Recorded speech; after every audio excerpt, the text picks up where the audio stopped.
Hi everybody, this is Sheheryar and you're watching All of Your Business. You know that in All of Your Business we discuss economic developments and major highlights related to business and economy in Pakistan and from across the globe. Without any further delay, let's move towards our guest, Mr. Mehtab Haider. Assalamu alaikum, sir. Walaikum assalam. How are you, sir? I am fine. So winter is approaching and people are looking forward to different environment and different season. How are you feeling about it? Islamabad possesses a very beautiful weather, Absolutely. but in other parts of the world there is an issue of smog. So everyone should take care of it. Another one is the dengue fever. It's also rampant in these days. So I want to cautious you and our audience that be careful. Very well, sir. Sir, my first question to you is this. Gold prices are touching the skies across Pakistan. And on social media, the people are actually debating on this. Maybe they should go towards silver. And some reports say that, some people on the social media say that silver might be the new Bitcoin of Pakistan. So my question to you is this, as an economy expert, what do you think, will silver replace gold in Pakistan? And number two, what is government doing about it regarding the high prices of gold? Bismillah Rahman Rahim, thank you very much for having me. Actually, there is another development, and I think it can be a big news. Government of Pakistan has suspended statutory regulatory order 760, under which import of gold and export of precious metals and gold is banned. Now, Ministry of Commerce has prepared a summary which is going to be forwarded, has already forwarded to Economic Coordination Committee, where they have proposed to resume import and export of gold and other precious metals. It will help to reduce the escalating prices of gold in Pakistan. Why it was banned? Because there were apprehensions that in guise of import and export, it's being misused. Now they have come to the conclusion that there is no misuse of it, and it has resulted into escalating of gold prices, especially the jewelry prices in Pakistan. So with this, if ECC grants its assent or approval, then it will go to the federal cabinet, and after it, this 760 SRO will be resumed. So it is one way to tackle the escalating prices. And if it doesn't happen, then people will go to any alternate, and silver can be the alternate options for consumers, for customers, and I don't think it can be a Bitcoin in case of Pakistan, but it can be a good replacement, because there is no wedding took place in Pakistan especially without having some kind of jewelry. Absolutely. It's phenomena of every household. So its demand is going to persist, and that's why that is the one factor. Another factor is that investors have started investing in gold. It also increased the demand, especially in Pakistan, although gold prices are linked with international market. So investors are also investing in the gold. In the gold. Sir, you talked about the new policy government is mulling. Sir, do you think that gold prices could be lessened down? It will help to create smoothness in demand and supply.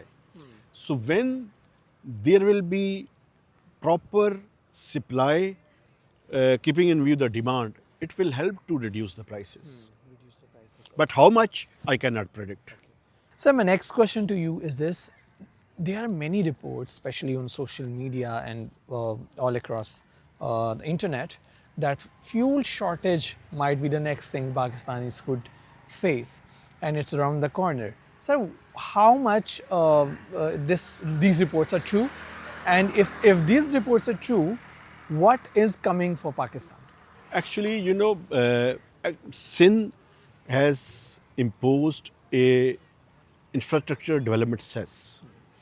It's around up to rupees 3, 250 to 3 liter this SIDC. So they have started collecting it. So because of their SIDC imposition and collection, uh, there are some supply disruptions. There are fear of some supply disruptions. But I want to remind you that this kind of tax is also imposed by the Balochistan government as well, but they are not collecting it. Okay. So the federal government will have to intervene and will have to resolve this issue before eruption of any major crisis, Okay. because major containers of different companies, they have already been stuck up at the ports, and OCAC, oil marketing company, they have already informed to the Sindh chief minister as well as to the federal government with the request to resolve this issue. So, sir, that does that mean that we're not going to face the fuel shortage? If it persists, then it can trigger a crisis. But this after this OCAC letter, I think the federal government as well as the provincial government will have to find an amicable solution on which both parties are agreed. So, when Pakistani citizens would be plunged into the fuel crisis, we are definitely going to see the higher prices of fuel then. Of course, when there will be supply disruptions, of course it will not also increase the prices, but it will also create shortages. So I don't think that it's going to happen. And when we are talking about it on the media, I think it is the responsibility of the federal government as well as the provincial government of Sindh to resolve it amicably without waiting till the moment of eruption any crisis. So, Finance Minister has recently said that multinationals are not leaving Pakistan because of anything but because of global strategy and not because of Pakistan's economic decline or economic problems. So, what are the key factors of multinationals shutting down in Pakistan or leaving? PNG left, Yamaha left, and lots of other examples are there we discussed in our podcast. So, how do you see it? Actually, in the recent past, uh, we have seen that these multinationals have faced a lot of problems, especially on account of repatriation of their profits and dividends. When Pakistan was facing crisis, but now it's over.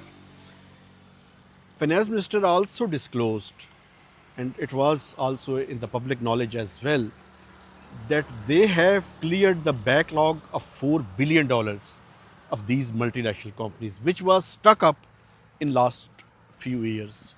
So when everything is smooth, I don't think that keeping in view a huge market of 250 million consumers, uh, it it shouldn't happen.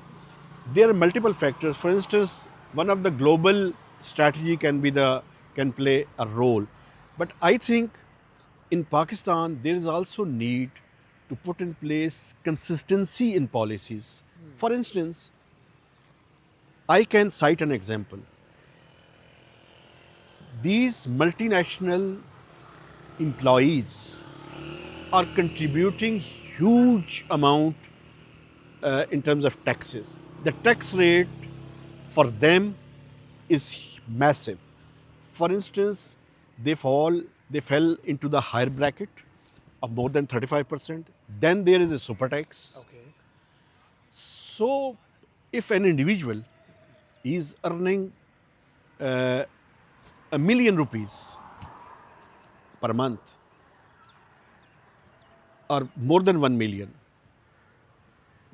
major he will have to pay a major contribution in terms of taxes, around 45 to 50% of his salary. It's a lot of economic burden. So, this kind of taxation is also creating hurdles for these multinationals to keep the human resource intact. So that is another reason. So we need to reduce this kind of tax burden. Another thing is the regulatory regime. Regulatory regime is also burdening them. Although we have achieved macroeconomic stability, it is beyond any doubt, but there is a need to resolve these two or three issues on account of regulatory burdens, on account of higher taxation and consistency in policies. Thank you so much for putting like that, sir.